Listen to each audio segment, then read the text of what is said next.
Hello? Am I coming in? Clone, can you hear me? It's Elena Winters. Your stunt with the ATV saved the dam. It's thanks to you I'm alive to have this conversation. Even so, the battle took its toll. The dam fell. You wake up 4 years later thanks to Elena, and she proceeds to tell you all about what happened. But I'm gonna skip that since I just want to talk more about the gameplay. After the cutscene, you get to choose your town. Each town has its own strengths and weaknesses. Some might be more geared toward combat, some are good for crafting, and others for support stuff like healing.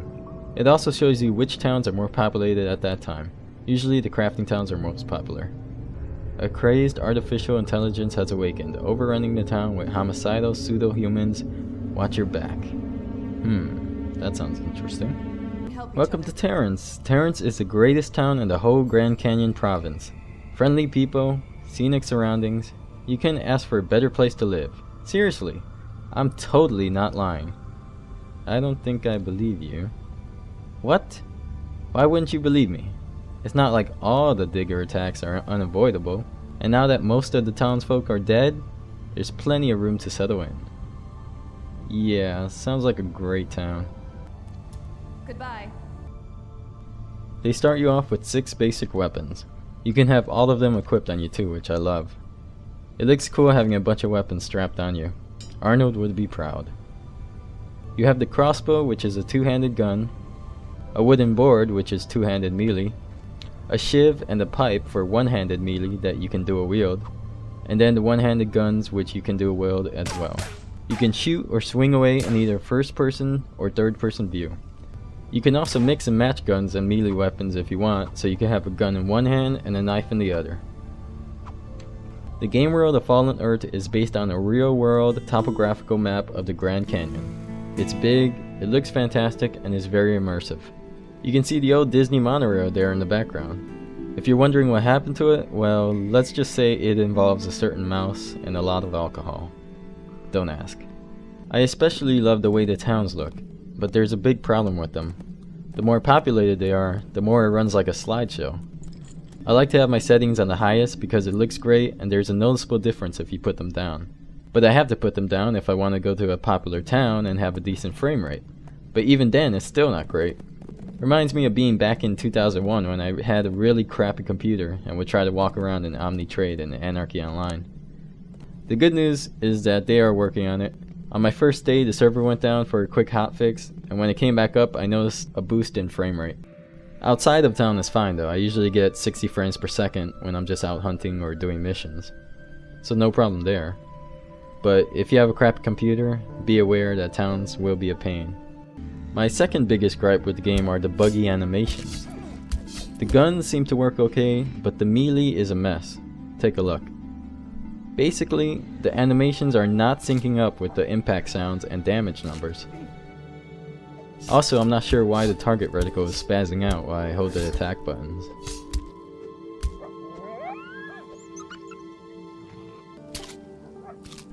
Now I'm dead, and look at my character, he's just standing there. Now I'll show you some combat with the other weapons. First is the crossbow. It's slow and the damage isn't that great. Also in the early levels, the mobs pretty much just run up to you and use melee anyways. I think the easiest way to start is with dual wielding melee weapons.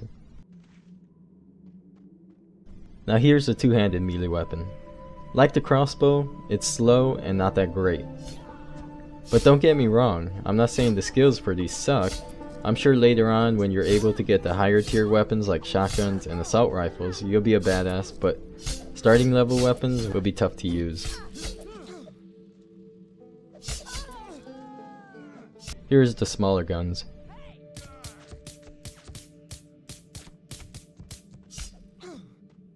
They're okay, but the reloading on these suck. This is another low graphic bug, but one I don't mind since it's kinda funny. When I use a heal ability on myself and move before it finishes, I can sometimes see the effect around me. Happens to me in other MMOs as well.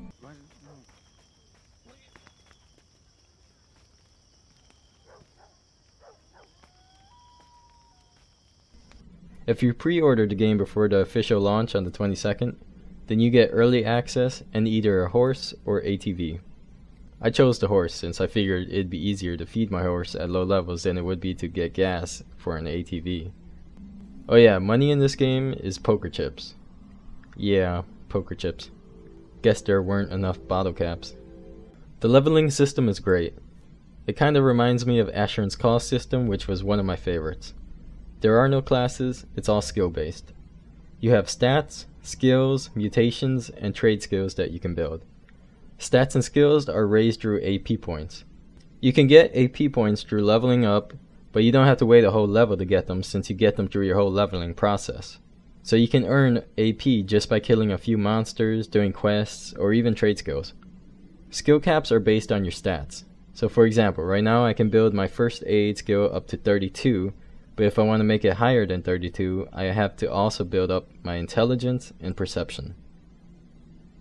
The crafting in this game is fantastic, and a very important part of the game. Like 95% of the items in this world can be crafted, and all the best items will be crafted.